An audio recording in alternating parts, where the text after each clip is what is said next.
We spoke just before the election, and you told me that you were advising people to vote not for the Conservatives, but for maybe some of those former Conservatives who were independents, or for the Liberal Democrats. They didn't listen to you. Why not?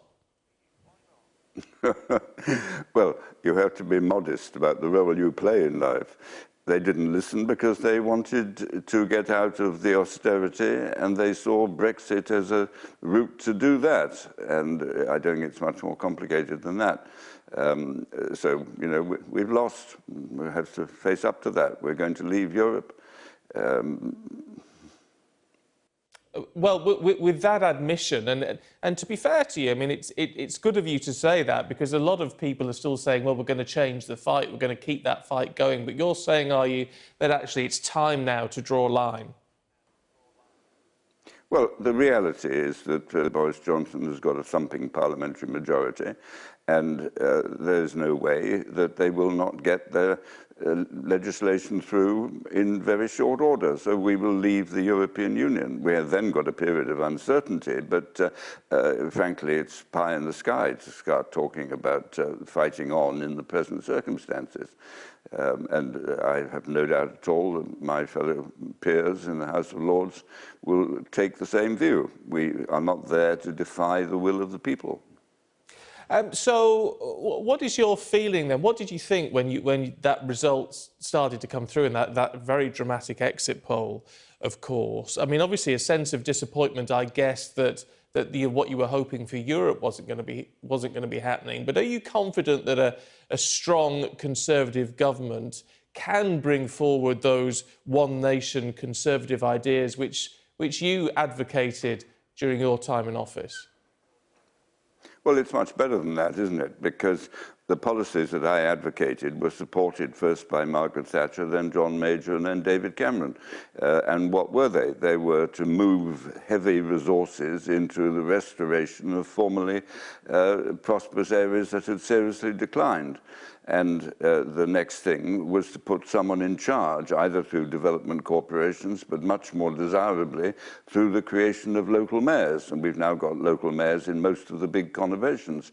And interestingly, we have mayors of Conservative and Labour policy. So there is a terrific opportunity for the Prime Minister. He won't win unless he works with those mayors. But as he's a former mayor himself, and he's a very practical politician, he knows that without me having to say it. He's already promised to raise the powers of the mayors in the existing areas. London already is a mayoralty. And the next question is whether he's prepared to, frankly, complete the reforms which have been on the agenda for 60 years in order to bring about unitary counties and to give the proper leadership to those counties, because within them are quite a lot of the sort of towns and places that have gone Brexit. So there's an urgency. And my own view is that Boris Johnson knows that. He's used language about that. And he has all the weapons which have been used effectively, but perhaps not on a large enough scale, by previous Conservative governments.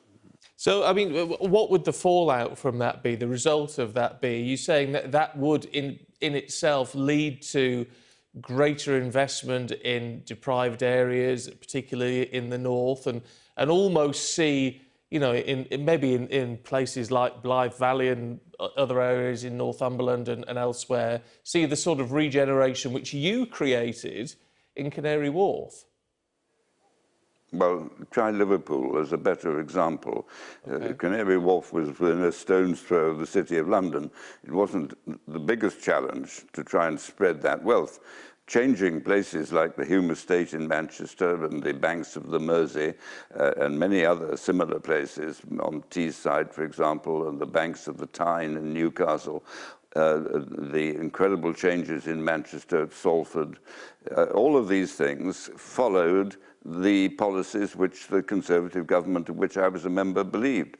But there's one other thing that I think the Prime Minister should take seriously. The divisions in Whitehall, the great baronies of power, the specific functions of government departments, is an inhibitor to getting coherent local policies working on the ground. And I think that it would be very sensible for the Prime Minister, in looking at his cabinet, to create a minister to coordinate all those essential features of education, employment, skills, housing, under one cabinet committee in order to be able to talk coherently to the mayors. We've done it locally. There are now mayors responsible for all of these things. But when they look up to Whitehall, they're faced with a dozen different government departments, all with their own agenda, and with no effective coordinating mechanism. That would be an important change to make, as not just effective management, but as a signal that Boris is determined to see this thing through, which I personally believe he is, because he is a former mayor, he knows the advantages, and he's always, in my view, been a supporter of this agenda. Yeah. I mean, he's got a big incentive, hasn't he, in terms of keeping on side those voters who, in his words, lent him their vote in traditional Labour heartlands. I mean, he really is going to have to work to show them real difference, yes. Isn't he? I think you put your nail on the head, absolutely, that there's no short-term solution to this issue. You are dealing with long-term issues of social and structural decline.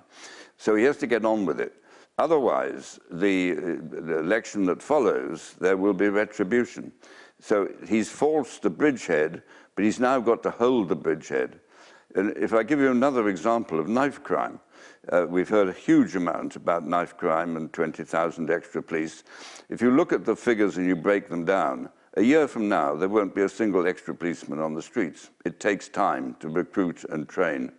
And the only way to deal with knife crime seriously is to understand the social conditions that have given rise to it. And the only way to do that is to earn the trust of the communities from which the perpetrators of knife crime come. If I may make a most obvious and rather daunting thought, the first person from the public sector likely to spot the potential knife crime addict is the primary school teacher. Because these things don't happen as a sort of rush of blood at the age of 16.